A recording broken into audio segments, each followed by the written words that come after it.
Саламатсыздарбы ардактуу теле көрүүчүлөр, эфирде улутун аркылуу тил көрсөтүүсү. Бүгүн биз кыргыз тили жана мамлекеттик кызматкер деген теманын аталышында атайын кеп калууда отурабыз. Анткени билим берүү жана илим министрлиги тарабынан октябрь айында мамлекеттик кызматкер катары кыргыз тилине кошкон салымым аттуу дилбаян эссе жазуу конкурсу уюштурулган. Ушул конкурстун жүрүшүндө кандай иш-чаралар болду, кандай жүрдү деги эле кызматкерлер кандай кабыл алды, кандай катышты, ушул тууралуу кененирээк сөз кылалы. Анда эмесе студиябыздын кондоктору менен тааныштырып өтсөк. Такабай Асан Акунов, педагогика илимдеринин кандидаты, доцент, ошондой эле Республикалык педагогикалык кызматкерлердин билимин жогорулатуу институтунун филологиялык билим берүү кафедрасынын башчысы жана бул эссе жазуу сынагынын калыстар тобунун мүчөсү. Ал эми кийинки коногубуз Гүлнара Ибраимова, Кыргыз Республикасынын билим берүү жана илим министрлигинин мамлекеттик тилди өнүктүрүү секторунун башчысы. Ал эми кийинки коногубуз Артурбек Тургунбаев, Кыргыз Республикасынын билим берүү жана илим министрлигинин мамлекеттик сатып алуулар жана инфраструктура башкармалыгынын башкы адиси жана бул эссе жазуу сынагынын 1-орундун ээси.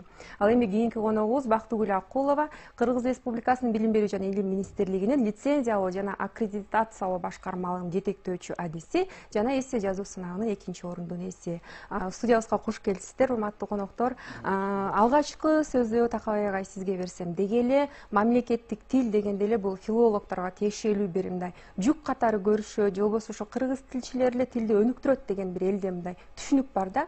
Жөнөкөй мамлекеттик кызматкер катары кыргыз тилин өнүктүрүүгө мындай салым кошсо болобу?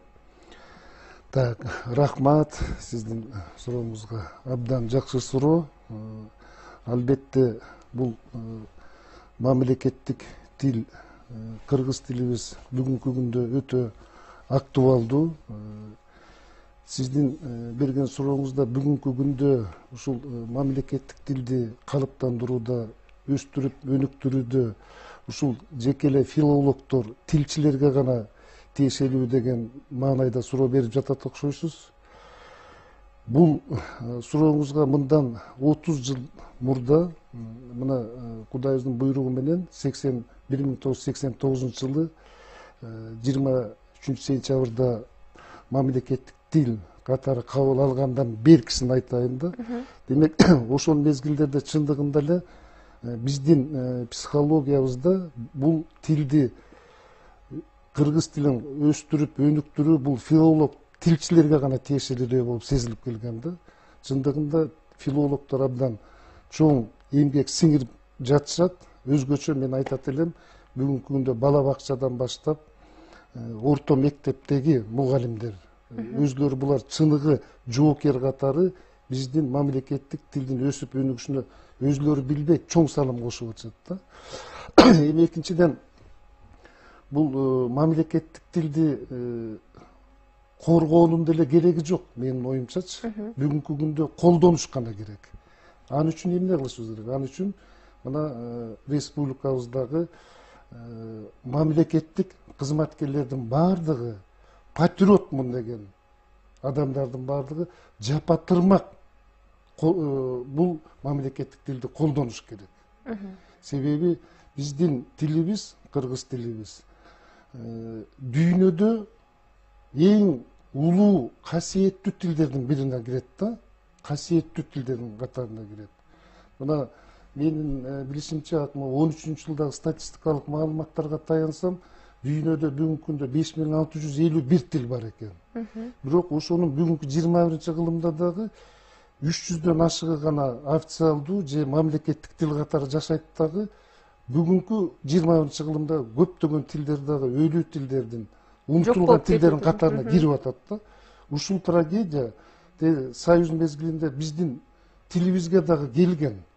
Биз ошо 80-жылдары Фрунзе шаарында студент элек, кыргыз жаштары кыргызча сүйлөгөндөн уялып, корунуп калышкан да. Ушундай психология пайда болгон. Ошо Фрунзе шаарында мен өз көргөнүмдү айтайын да. Кыргызча сүйлөсө кандайдыр бир тарбия жок, маданиятсыз адамдай көрүнүп калгандагы бүт айылдан келген жаштар, агылып келген жаштар өзгөчө.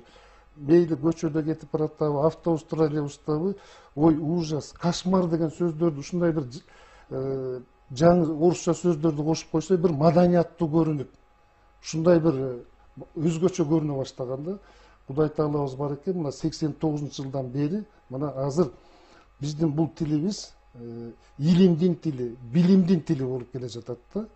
Эми мына мамлекеттик кызматкерлер мына мен өтө кубандырган, сүйүндүргөн нерсе мына быйылкы жылы мына октябрь айында биздин Кыргыз Республикасынын билим берүү министрлигинин алдында мына Гүлнара Үмүтбековнанын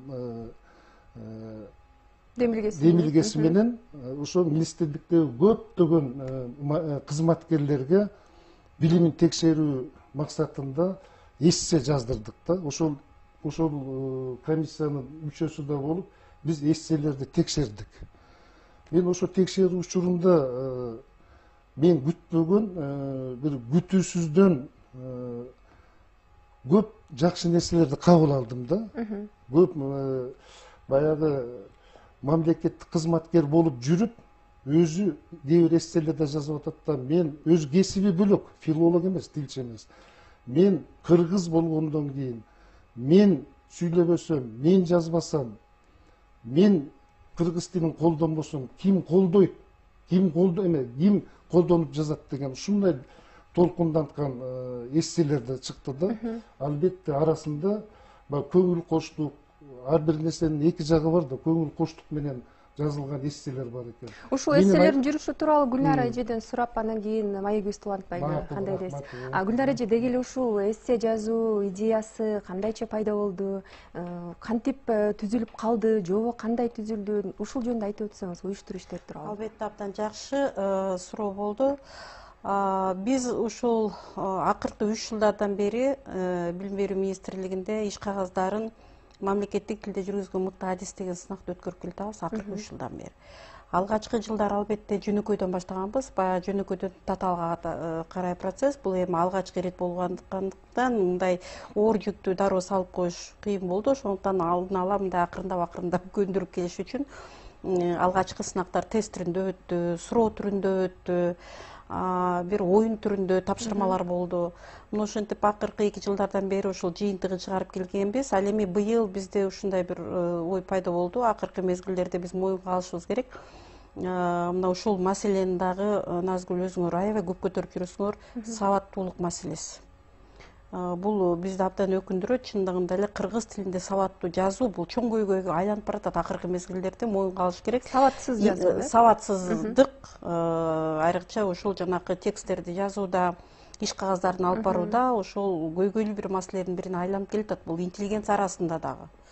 Ошондуктан ушул маселеге келгенде эссе бул ар бир кызматкердин бир катар жөндөмдөрүн ача турган сынак болуш керек болду да бизге. Себеп дегенде тест бул жөнөкөй болуп калат экен.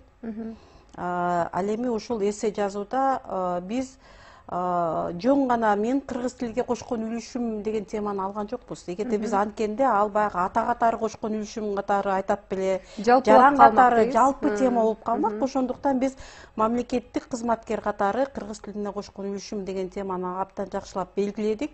Себеп дегенде ошол иштеп жаткан ишинде ар бир адам канчалык деңгээлде кыргыз тилине салым кошуп атат. Өзүнүн ишинин чегинде мына жогоруда агай белгилеп кетпеди, өзүңөр азыр да тааныштырып кеткендегидей ушул сынакка 17 адам катышты, 17 адам ар кайсы кесиптин ээлери. Бирок канчалык деңгээлде ошол кыргыз тилинде сүйлөй алат экен, канчалык деңгээлде кыргыз тилинде өзүнүн оюн бере алат экен, канчалык деңгээлде ой жүгүртө алат экен, логикалык ой жүгүртүүсү канчалык экен, ошол учурда ошол баалоо критерийинде орфографиялык, стилдик каталарга жол бербеши сыяктанган көптөгөн критерийлер бар эле. 17 адам быйыл биринчи ирет ушунчалык чоң мындай көбүрөөк катышты, көбүрөөк санда быйыл катышты. Бул бизди абдан кызыктырды. Айрыкча моюнга алыш керек, жаштар арасында бул кызыгуу болгону абдан мени кубандырды. Жыйынтыгында мына агайлар илимдин докторлору, илимдин кандидаттары баштаган калыстар тобу болушту. Булар ошол ар бир сүйлөмүнө, ар бир маанисине, ошол темага канчалык деңгээлде эсседе жооп бере алган, канчалык деңгээлде теманы ачып бере алган, дыкаттык менен карап жыйынтыгын чыгарып беришти. Мен абдан ыраазымын. Мына ушуну мындан ары дагы улантабыз го деген. Агай, туура сизге ушул кошумча айтыңыз. Бул ушул эссени, ушул сынакты жүргүзүүдө биздин республикабызда биринчи жолу ушундай таза деңгээлде өттү деп мен айта алам да. Мына карасаңыздар, ар бири ушундай эмне менен дедиңиз? Код менен текшерилип, кимдикин текшерип аткандыкы, ким экендигин билбей, анан аягында комиссия мүчөлөрү отуруп алып талкуулашып, талаш тартыш, мазмунуна карап, мазмунун, орфографиялык, стилдик баардык жагын карап, ушундай таза болду да. Буну айтып атканым, мен азыр таза болгондугун. Мен азыр ушул жерге келип, сиздердин куттуу ушул жерге келип, биринчи орунду ким алганын, экинчи орунду ким алгандыгын мына мен азыр көрүп атам. Ушул учурдан пайдаланып, мен биринчи жана экинчи орунду алган биздин мыкты патриот сынактын катышуучуларын ушу куттуктап коюуга уруксат этиңиздер да. Мына ушул жерден көрүп атабыз. Туура. Анан кийин сиз жогоруда айтып өттүңүз да, кесиби филолог эмес деп. Ушу эссени текшерип атканда билинет бекен, байкалат бекен? Анткени башка кесиптин ээси жазып атканы. Ушул филологдор эми таарынбастыр, баардыгы бирдей эмес да. Жазып атканда могу филологдой жазышкандар бар экен. Мен мына чындыкты айтайын, филология факультетин бүткөн тилчидей жазгандар бар экен да. Туура. Мен эмне үчүн айтып атам? Бүгүнкү күндө биздин билим берүү системабызда азыр мындан 5-10 жылга караганда азыр мектептин окуучулары 11-классты бүтүп келген окуучулар дагы, алар дагы бир кесиптин ээси эмес да. Областтык, республикалык олимпиадага келгенде ушундай мыкты окуучулар келип атат. Жан дүйнөң кубанат, сүйүнөт да. А мындан 10 жыл мурун жана тетиги эл аралык PISA долбоорунун жыйынтыгы менен 96-жылы 57 мамлекет катышып, 57-чи орунда калып, 3 жылдан кийин 99-жылы 65 мамлекет катышып, 65-чи орунда калып, ушундай трагедия жүрөгүбүз ооруганда, Кудай буйрса мен ушу сүйүнүп жүрөм, 24-жылы ошол долбоор болот, ким күнара. Мен ойлойм, ошондо мына биздин окуучулар дагы ошол алдыңкы орундарга чыгат деген менде ишенич бар да. Себеби бизде мына республикалык педагогикалык кызматкерлердин билимин жогорулатуу жана кайра даярдоо институтунда акыркы жылдары биз окутуунун жаңы инновациялык түрлөрүн, интерактивдик окутуу, андагы стратегиялар, инсерт, смарт, толтура стратегияларды пайдаланып, бүгүнкү күндө компетенттүүлүктүн негизинде, компетенттүүлүк мамиленин негизинде биз кантип окутуунун методун жаңылашыбыз керек. Ушунун жыйынтыгы абдан жакшы болуп атат да. Мен сүйүнөм. Анан бул ушуну жазганда жанакы көпчүлүгү жазыптыр деп атпайсыз. Мен башында сөзүмдүн башында айтканым, бүткөн эмесмин чынындачы. Мен ушундай стилдик жактан дагы, орфографиялык, пунктуациялык жактарын талаштык, аябай талашып, тартышып отуруп, ушуга келдик. Мен аябай ыраазымын. Анан албетте айрымдарында кокусунан эле келип отуруп, эч бир темадан алыстап кеткен эсселер дагы жок эмес экен, бар экен да. Мен дагы бир жолу сиздерге ушул ыраазычылык билдирем. Анан мен ушул учурдан пайдаланып кечиресиз, ушул биздин билим берүү министрлигинде ушундай жакшы ЖШ десе башталды да. Биздин бүгүнкү темабыз кыргыз тили жана мамлекеттик кызматкер болуп аткандыгына байланыштуу. Мен суранат элем да, ушул башка министрликтерде дагы, ушуну жайылса, тилдин, кыргыз тилдин калыптанышына ушул филологдор эле күйүп бышыш керекпи? Же башка министрликтерде, мисалы үчүн, көптөгөн тышкы иштер министри,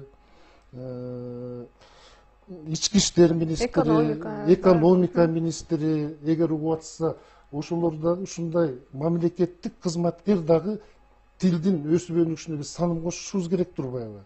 Дейт.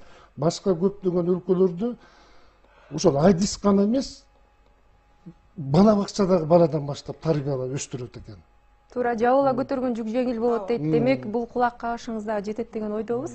Анда бүгүнкү ушу биринчи, экинчи орунду алган биздин эже агайларыбыз отурат. Артур мырза, сизге суроо берсем, биринчиден сыйлыгыңыз кут болсун.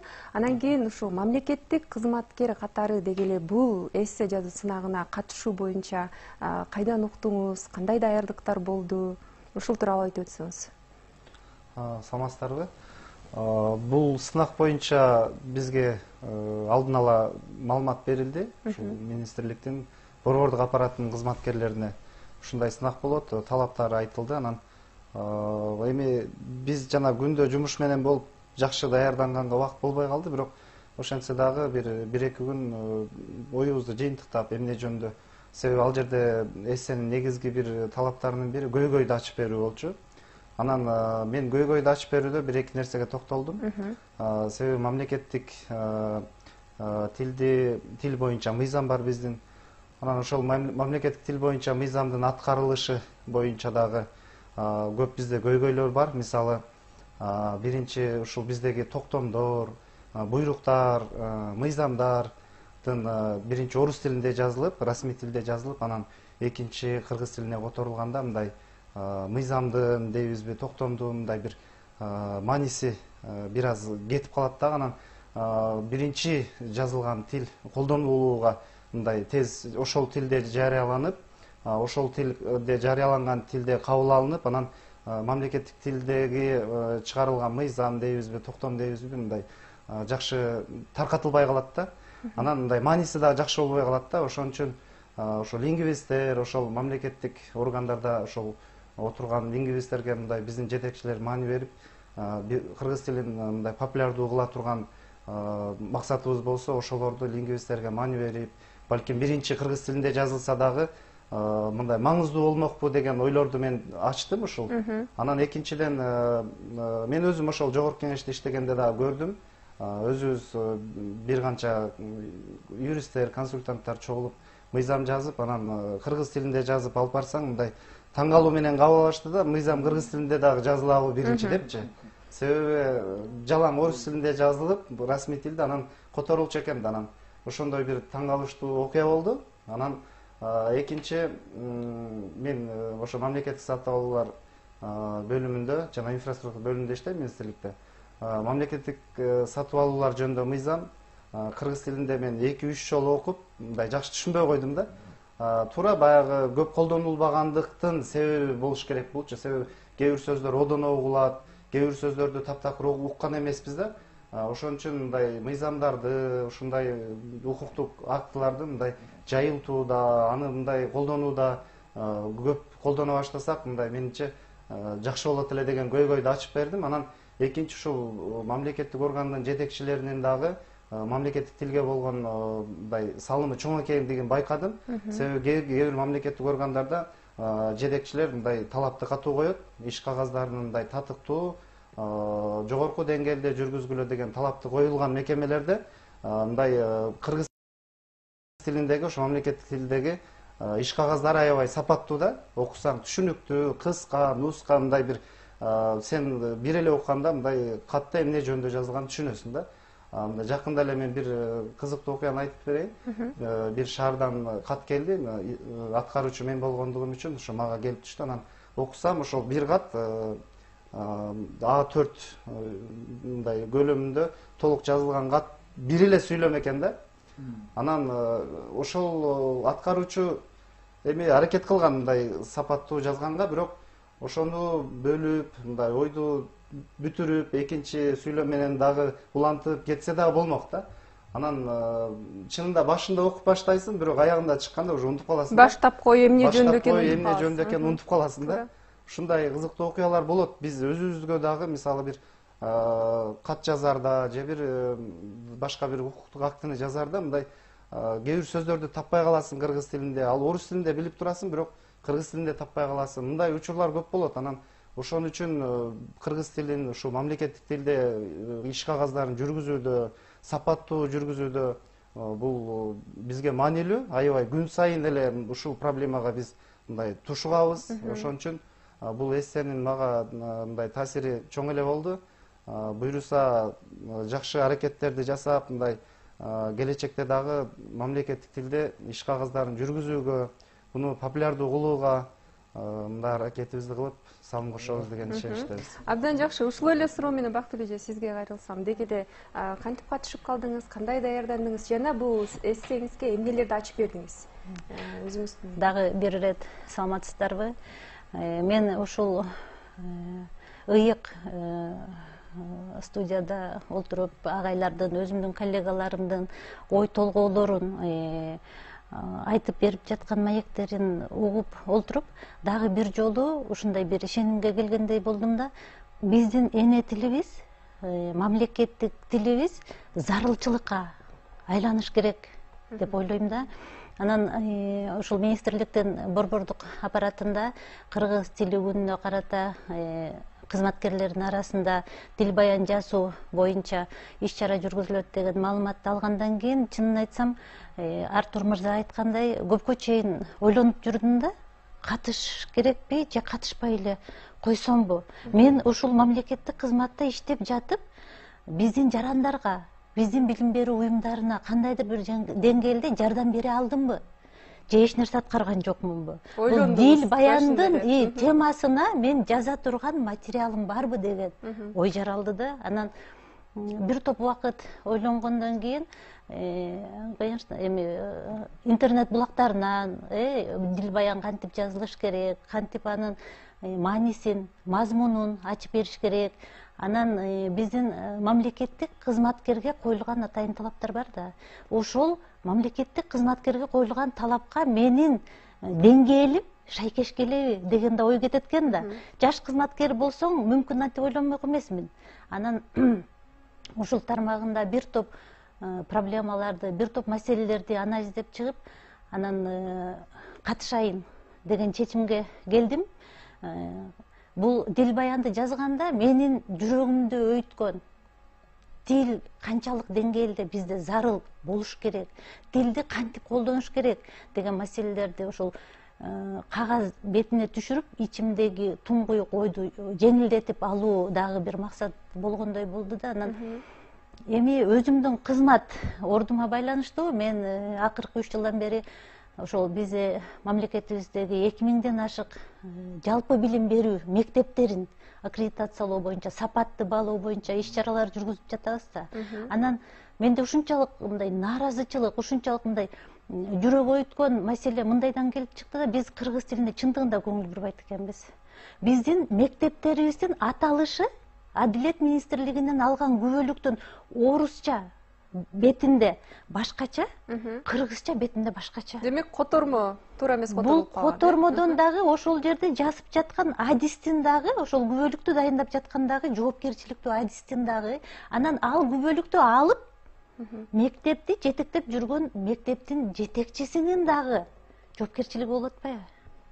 Биз ушул аккредитациялоонун алкагында мамлекетибиздеги абдан көп мындай одоно, абдан чоң маани бере турган маселелерди көтөрүп чыгып жатабыз да. Андан кийин ушул кезге чейин биз массалык түрдө ошол мектептердин бардыгысын министрлик аккредитациядан өткөрбөстөн райондук билим берүү бөлүмдөрүнө жүктөлгөн иш чара болчу да. Анан инновациялык мектептерди гана министрлик карап, анан ушул тармагынан алганда кыргыз тилдүү мектептерде эле мурда ушул тилге болгон мамиле бир топ солгундап турган кезде орус тилинде документ дайындаганга аракет кылып, анан кыргыз тилдүү киши орус тилинде жазганда сиздер билесиздер да, материал кандай деңгээлде жаралат.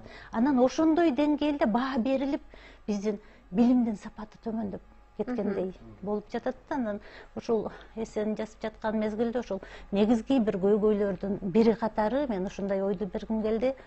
Биз иштеген мамлекеттик кызматкер, бул мамлекеттеги биздин билим берүү уюмдарына, элибизге, мугалимдерибизге, балдарга жасаган мамилебиз да. Эгерде биз кыргыз тилинде аларга шарт түзүп берсек, анда биздин сапат мындан да жогорку деңгээлге чыгат. Анда кыргыз тили зарылчылыкка айланат. Биз азыр менде мындай туюм болуп жүргөндөй да, кыйнап кыргыз тилин өнүктүрүш керек деп кыйнап, айтып, артынан текшерип ушундай жасап жаткандайбыз да. Андай жасабаш керек деп ойлойм мен. Кыргыз тилин зарылчылыкка айландыруунун жол жобосун иштеп чыксак, анда ар бир жаран өзүнчө ички дүйнөсүнөн кыргыз тилине, эне тилине, мамлекеттик тилге болгон көз карашы өзгөрсө, анда тилдин келечеги, биздин улутубуздун келечеги, биздин мамлекеттин келечеги алдыга өнүгөт. Абдан жакшы. Мен ошол кошумчалап кетким келип атат. Бактыгүл жакшы айтып кетти, зарылчылыкка айландырышыбыз керек деп. мына бала бакчаларды мамлекеттик тилде иш кагаздарынын жүргүзүшү боюнча атайын текшерүү болуп өттү. Ошонун жыйынтыгында көптөгөн бала бакчалар Бактыгүл айтып кеткендей жанагы уставтары орус тилинде жазылгандыгы белгилүү болуп, бул жөнүндө жетекчиликтерге маалымдалды да. Бирок ошол эле учурда менде суроо туулду да, бул канчалык деңгээлде мыйзамдуу, канчалык деңгээлде ошол Бактыгүл айткан зарылчылыкты туудуруш үчүн биз шарттар түзүп бере алдык. Ошол жанагы уставтарды бере турган Минюстун уставтарды каттоо жөнүндөгү өзүнүн мыйзамында ушинтип турат да, жана мекемелер уставтарды бекитүүдө кыргыз тилинде же орус тилинде өткөрө алат, расмий тилинде деп турат да. Демек, эгерде ошол жерде же эмес жана деген болгондо мыйзамда, анда орус тилинде дагы, мамлекеттик тилде дагы алып барып тапшырышмак. Бул жерде же мамлекеттик тилде, же расмий деп аткандан кийин расмий тилинде даяр үлгүлөр көп болгондуктан көпчүлүгү ошол орус тилинде тапшырып атышат да.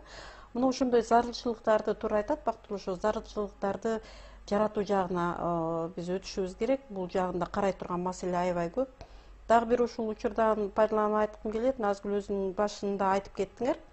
Бул акыркы мезгилдерде бир кыргыз тилди өнүктүрүү маселеси бул кыргыз тилчилерге гана жүктөлүп калган нерседей. Муну ушулар гана өнүктүрүш керек дегендей бир сезим туулуп калган да. Ушул эсселерди же болбосо ошол биз алдыда дагы пландап жаткан сынактарды өткөрүүнүн негизги эле максаттары ошол да. Ар бир адам ошол сынактан өтүп атып жан дүйнөсү менен өткөрүш керек да. Биз канчалык мыйзамдарды токубайлы, канчалык токтомдорду токубайлы, канча буйрук чыгарбайлы, азыр буйрук менен кыргыз тилди үйрөтүү эч мүмкүн эмес. Эч мүмкүн эмес. Ошол ар бир кыргызмын деген, ар бир кыргызстандыкмын дегендин жан дүйнөсүндө кыргыз тилге болгон бир сүйүү, сый-урмат болуш керек. Болбосо тигил же бул мекеменин кыргыз тилчеси алтын баштуу болгон күндө дагы эчтеке кыла албайт. Бул ошол эки мекеменин мейли мектеп болобу, мейли бакча болобу, мейли министрлик болобу, мейли кайсы жак болбосун, ушундай бир атуулдук сезимдерибиз пайда болуш керек. Мына бүгүн эле ошол түшкө чейин бир мектептен Наталья аттуу орус улутундагы аял Вадим аттуу кичинекей баласын ээрчитип алып келип кетти министрликке. Билесизби, кыргыз тилге үйрөнөм деген баламдын эмнеси, баягы тилеги дейт, ниети аябай шумдук дейт. Мен дагы кыргыз тилин аябай үйрөткүм келип атат. Бирок бизге бир нерсе жетишпей жаткандай деп, анан болгон баягы каалоо тилектерин, ой максаттарын, анан көйгөйлөрүн айтып кетти. Негизги көйгөйлөрдүн бири чындап эле биздин азыркы күндө кыргыз тилчилердин деги эле ошол тил жаатында иштеп аткан, деги эле мамлекет катары алдыбызда аткаргандан да аткара элек иштерибиз аябай көп болуп атат. Мына ошол Наталья аттуу жаран ушуну айтып кетти. Мына балам 1-класста окуп келет мектептен. Ал эми мектептеги 2 саат жетиштүү деп ойлойсузбу? Жетишсиз бул. Эми кайсы курска барам? Курска баралык десе, каякта курс бар? Мисалы, мен баламды бош учурунда каякка барып үйрөттүрүп алам кошумча. Бизде жок экен ошондой нерселер, чындыгында. Албетте, бир катар бизде жана мобилдик тиркемелер, жана интернеттерде бар, бирок ушул кичинекей курактагы балдар үчүн бизде азырынча аябай колго алынып кетер элек нерселер көп экен. Мына ушундай маселени айткым келди. Анан ушуреки эссенин учурдан пайдаланып өткөрүүдө мына былтыркы окуу жылдан баштап Каныбек Абдуласитович эле анда алгачкы ирет бизде министрликте кыргыз тили каржылана баштады да. Алгачкы ирет мына былтыркы окуу жылынан баштап бул абдан кубаныч. Кыргыз тилди өнүктүрүүгө, мына кыргыз тилине багытталган иш-чараларга алгачкы ирет мына былтыркы жылдан баштап алгач каражат бөлүнө баштады.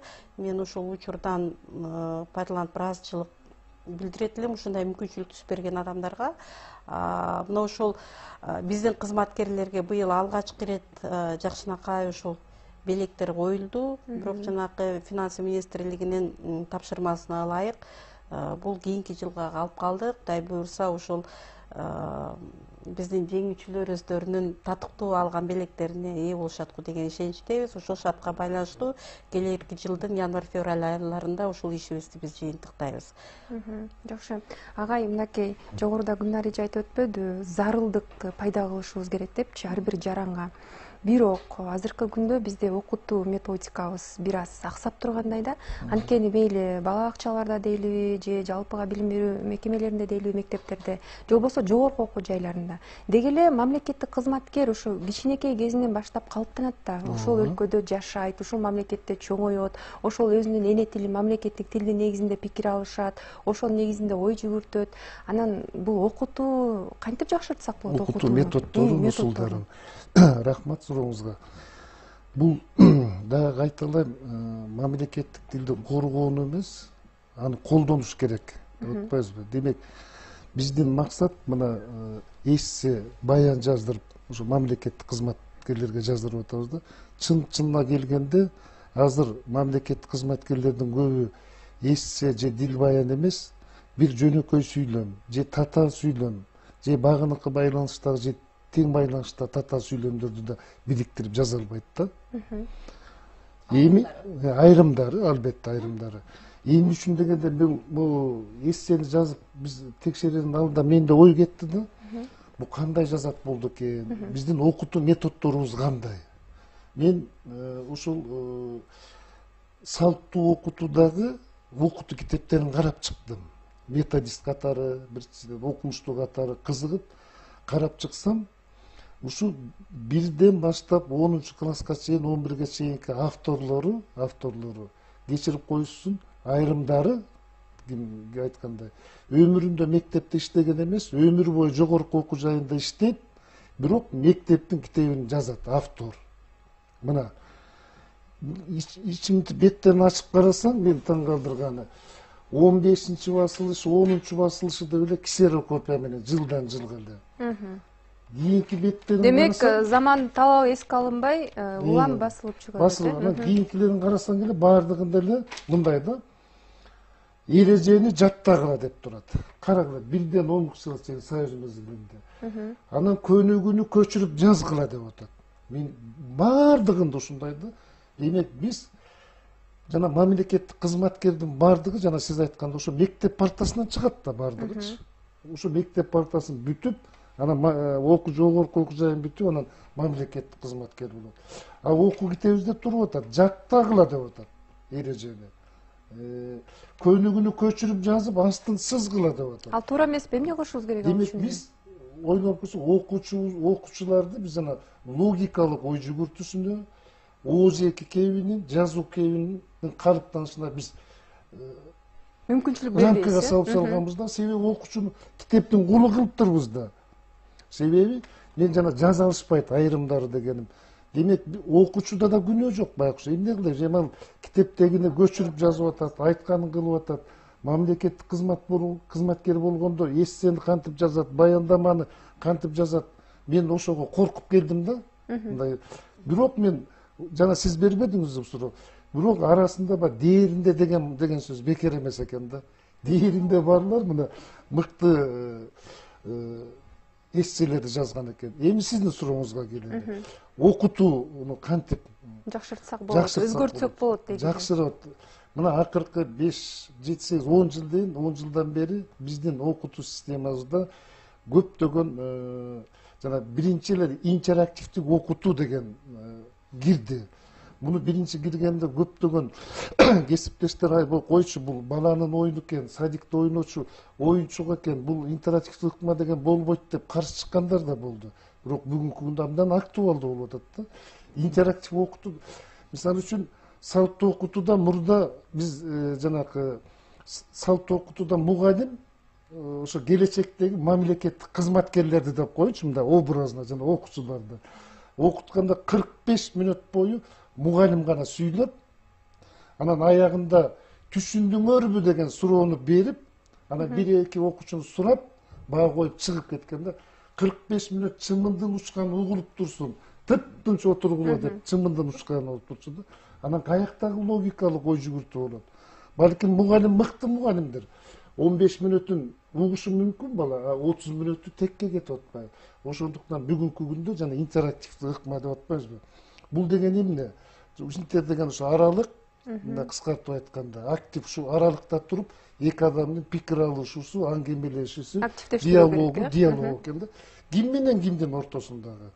Демек, мугалим менен окуучунун ортосундагы, окуучу менен мугалимдин ортосундагы, анан окуучу менен окуучунун ортосундагы интерактив. Бүгүнкү күндө республикабыздагы мугалимдер, алдыңкы чыгармачыл мугалимдер ушунун үчүнчүсүнө басым жасап атышат да. Мугалим айтып бергенден көрө, мугалим 45 мүнөт аз сүйлөп, окуучуларды жеке, жупта, топто иштеп, бири-бири менен пикир алышсын, аңгемелешсин, диалог болсун.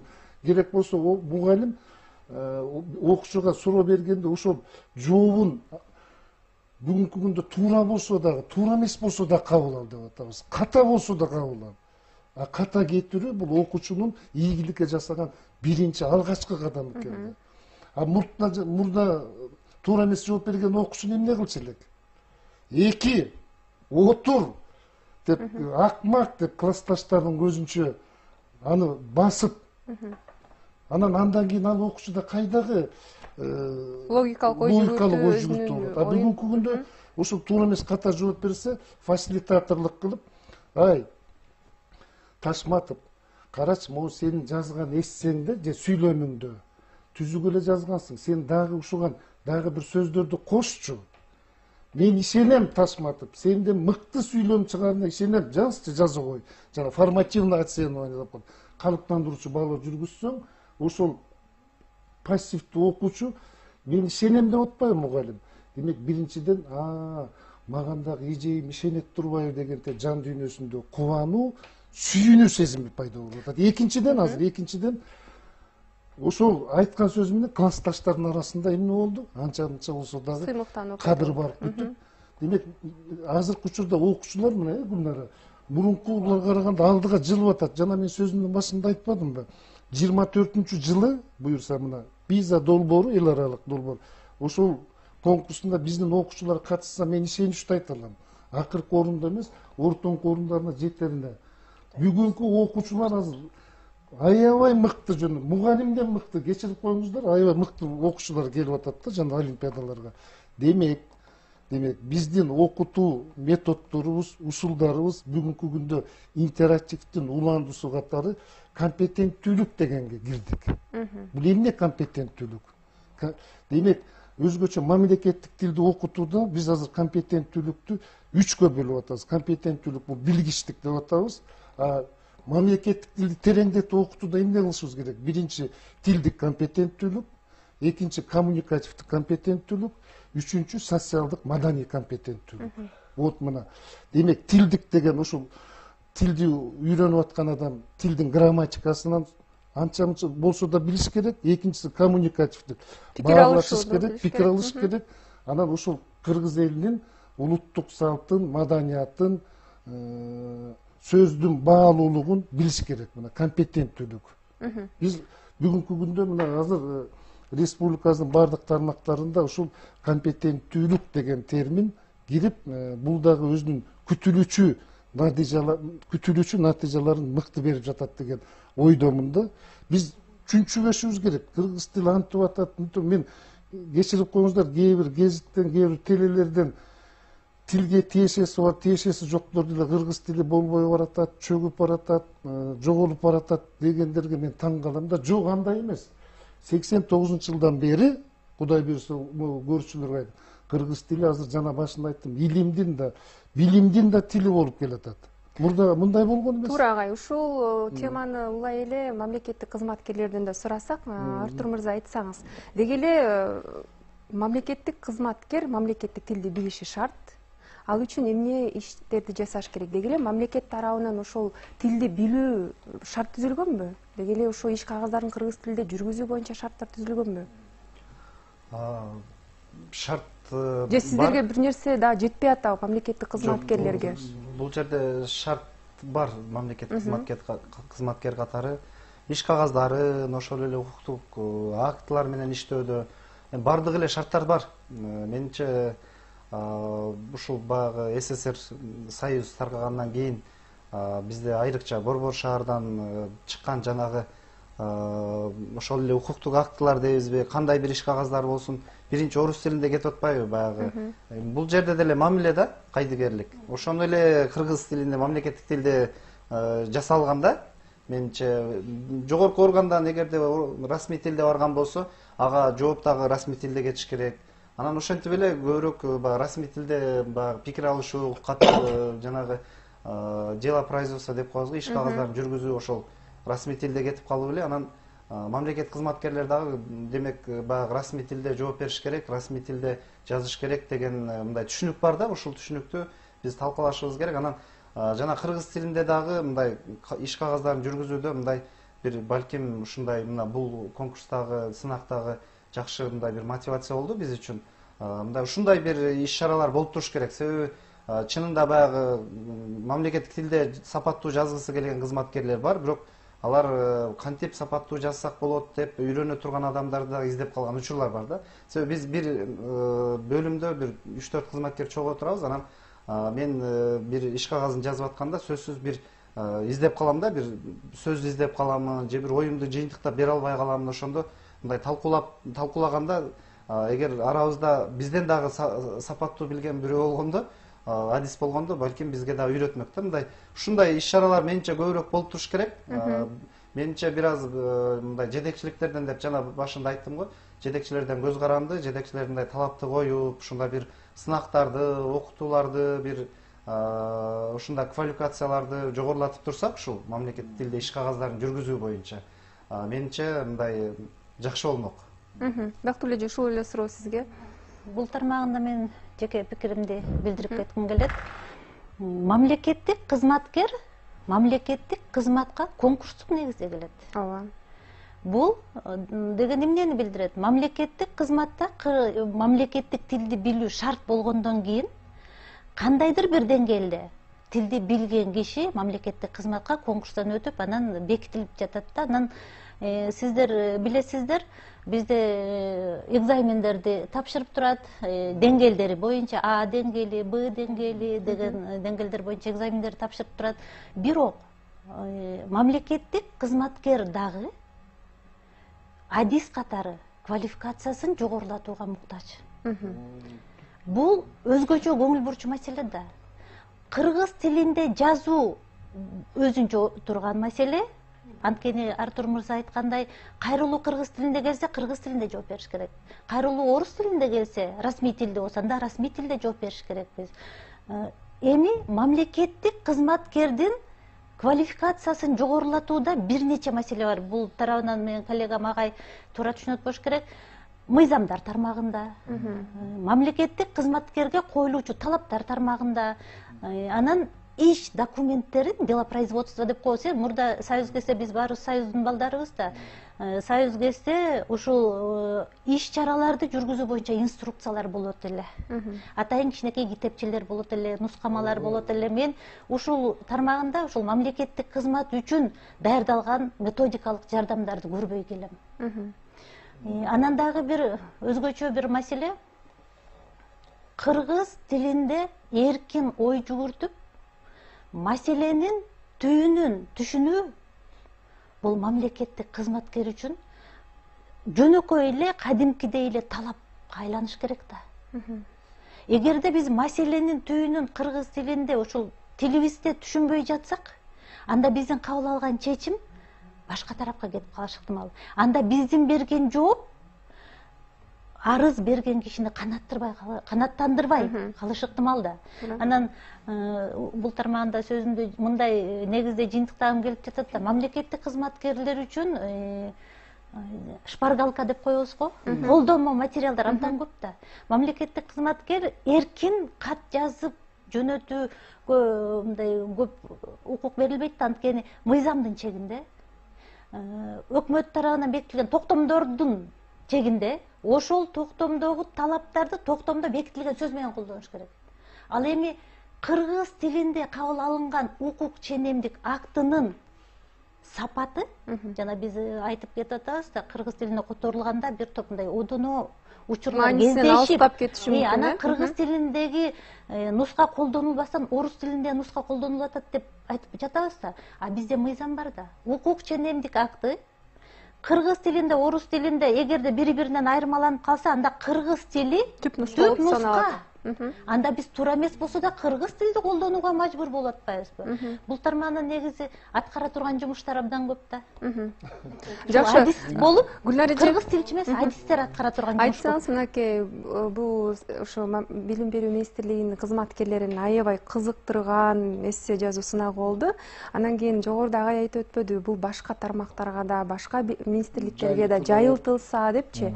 Анан бул иш алгачкы кадамын баштагандыктан темасы аябай кызыктуу экен да. Анан бул тема менен ушул конкурстун сынакты жарыялаганда сиздердин кызматкерлериңиздер кандай кабыл алды? Сиздер мындай бир түйшөлүү болду, катышабы, катышпайбы деген ушул тууралуу айтып өтсөңүз. Түйшөлүү албетте болду. Себеби мен жана башында айтып кетпедимби, бул быйыл 3-чү ирет өткөрүлүп атат. Анан мурунку тапшырмалар баягы жөнөкөйдөн татаалга кетсин деп жөнөкөйлөрүн алгандыктан эссе жазууда агай туура белгилеп кетти. Филологдордун баары деле жаза албайт эссени. Ошондуктан ушул жерге келгенде бул сынакты жарыялап алып, менде коркуу сезими болду. Бир да киши катышпай коет го. Менде чындап коркуу сезими болду. Ошол катышпай коюп, кандай болор экен?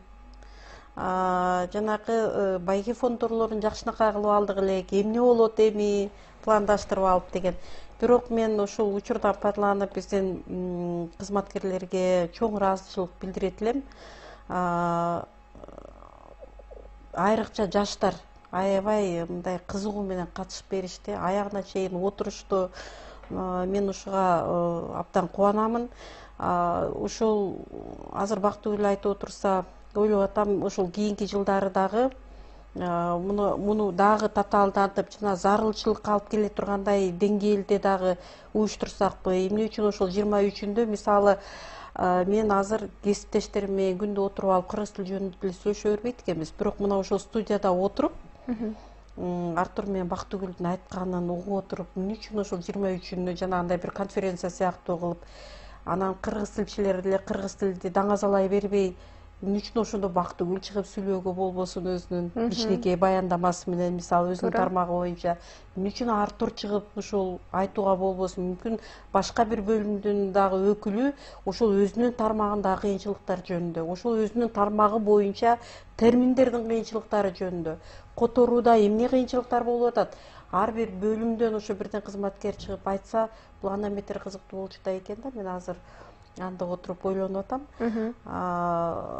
Менимче баягы акырындап ушуну чыла беришибиз керек деп ойлойм. Анан кийин жана агай белгилеп кетпедиби, башка министрликтерге дагы эмне үчүн жайылтууга болбосун деп, биз мына ошол сынактан кийин баягы баардык министрликтин өкүлдөрү да бири-бири менен байланышып турабыз да. Мисалы жана тил адистери деген дагы мына группа ачылып атпайбы? Ошондо биз МВД менен дагы Ички иштер министрлигиндеги адис бала менен да сүйлөшкөнбүз. Эми баягы ар ким өзүнүн казанында кайнай бербей, билим берүү өзүнүн казанында кайнай бербей, ошо ички иштер министрлигинин кызматкерлери менен биздин билим берүүнүн кызматкерлерин жааштырып көрбөйлү мүмкүн. Сынак кылып, ортодо сынак уюштуруп, жакшы. Ооба. Билим берүүнүн кызматкерлери жакшы билет бекен же ички işlerдики жакшы билет бекен? Сиз бара-бара баардыгын кыргыз тилчи адис кылып коесуз го анда. Мисалы экономика министрлигинин өкүлдөрү менен эмне үчүн уюштурууга болбосун? Себеби ар ким өзүнчө кете берсе болбойт. Себеби ошол эле учурда экономикалык маанайдагы тексттер бизге келет. Биздин билим берүүгө тиешелүү нерселер мисалы экономика министрлигине барат. Эмне үчүн ошо бири-бирибиз менен кызматташтык кылууга болбосун деп ошол ички иштер министрлиги менен да сүйлөшүп атканбыз. Мен ойлойм кийинки жылдарга ошолор менен дагы мүмкүн. Жакшы, агай, мынакей бул жерде ушу бир нече 17 киши катышты дедиңиз. 17 эссени окуп атып, сизге мындай бир өзгөчөлүк жараткан жөнөкөй эле мамлекеттик кызматкер кесиби, башка юрист болобу, экономист болобу, бирок кыргыз тилинин өнүгүшүнө, колдонулушунда мындай өзүнүн кошкон салымдарын жазгандар болдубу? Байкадыңызбы ушул тууралуу? Бул боюнча дагы бар экен. Өзү адистиги филолог эмес, бирок мен жана башында да айтып кеттим го дейм, кесиби филолог болбосо дагы ошол кыргыз тилин өзүнүн ошол кесибине жараша ошол райондордо, райондук деңгээлде, областтык деңгээлде барган жеринде ошо жайылтып жүргөн эсселер дагы бар экен. Эми мындай да биздин филологдор катышкан жок ага, э? филологдор катышкан жок бир дагычы. Биздин бүгүнкү темабыз кыргыз тили жана мамлекеттик кызматкер болуп атпайбы? Менде ушундай ой пайда болуп атат. Демек кыргыз тили деген бул Манастын тили да, Манастын тили. Мен жана сөзүмдүн башында айтып келатып, ортодон токтолуп калды. Демек Манастын тили деп атканым. Бул жанагы 5651 тил бар деп атат. 13-чү статистикалык маалымат боюнчачы 13-чү жылдагы. Демек 5651 улут тил деген сөз да дүйнө үстүндө.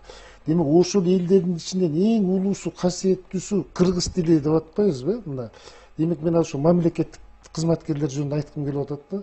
Демек ошо Манастын тили ошо дүйнөдө эң улуу касиеттүү тил экен да, сөз баккан эл, сөздү баалаган эл экен да.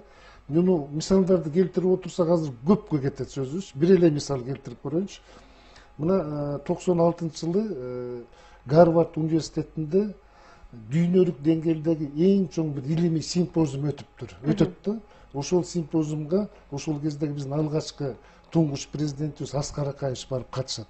Өзүнүн окумуштуулар мененчи, окумуштуу кишилер. Анан бир күндөн кийинби кезек келиптир. Чоң илимий симпозиум болуп атат. Анан ошондо Аскар Акаевич чыгып, өзүнүн докладында кыргыз элинин меймандостугу, жашоо шарты, географиялык абалы баардыгы жөнүндө айтып келип, анан бизде ушундай кылымдарды карыткан импровизациялык жол менен дейт. Ушу кылымдардан бери келген эпосторубуз бар, кенже эпосторубуз, анан улуу эпосторубуз деп Манас эпосун айтып, анын көлөмү момча миң сап, момча сап, анан дүйнөдө ушундан чоң эпос барбы дегендей докладдын аягында суроо таштаптыр да.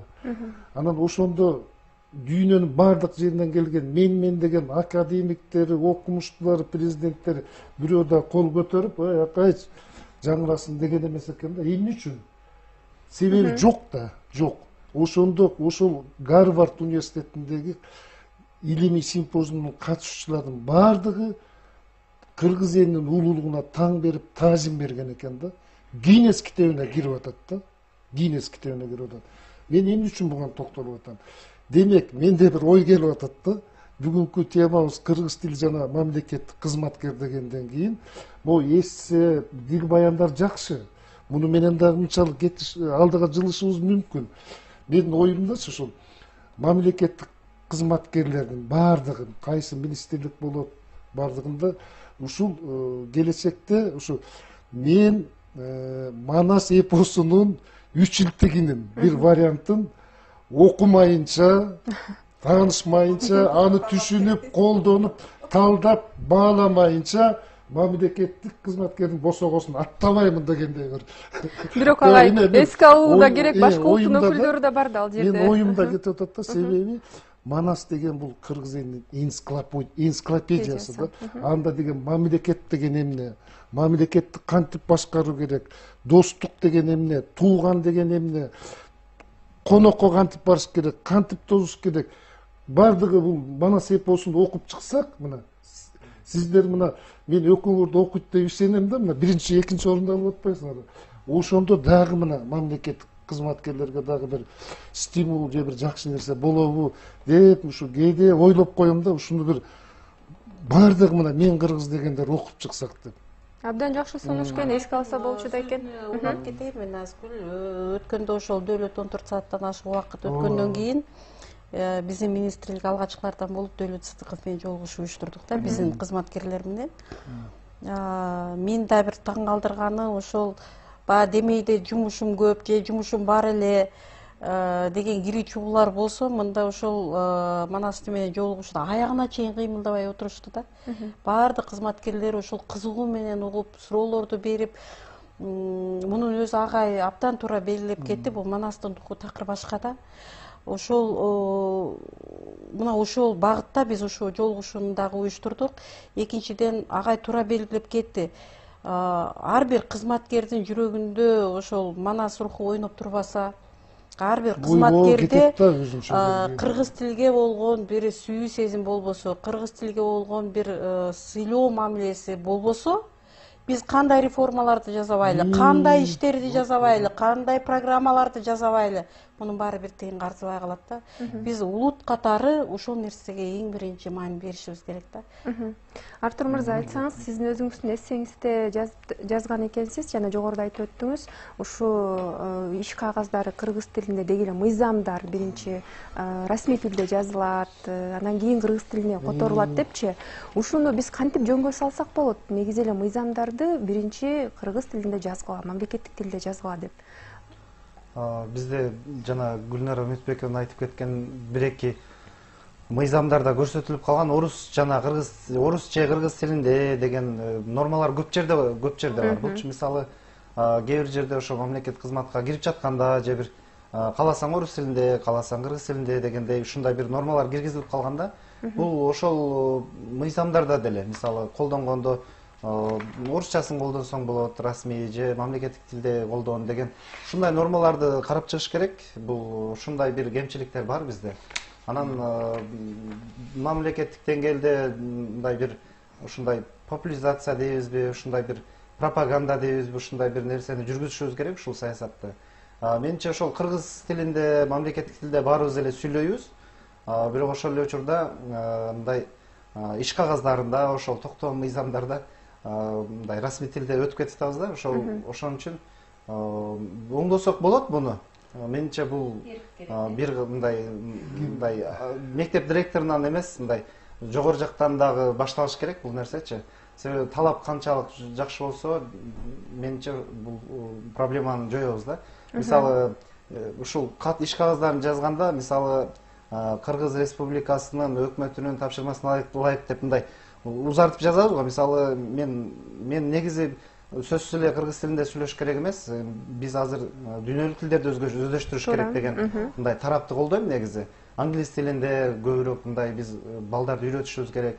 Буну айтып калганымдын себеби, мисалы, ошол эле баягы англис тилинде келген каттар, чет мамлекеттин өкмөттөрүнөн келген каттарды окусаң, мисалы, мындай эле жазып коет Англия өкмөтүнүн депчи. Мисалы, эмне үчүн биз болбойт кыргыз өкмөтүнүн тапшырмасын алалык деп, кыргыз республикасын деп узартып эмес, кыска, нуска ушундай бир сапаттуу, анан түшүнүктүү.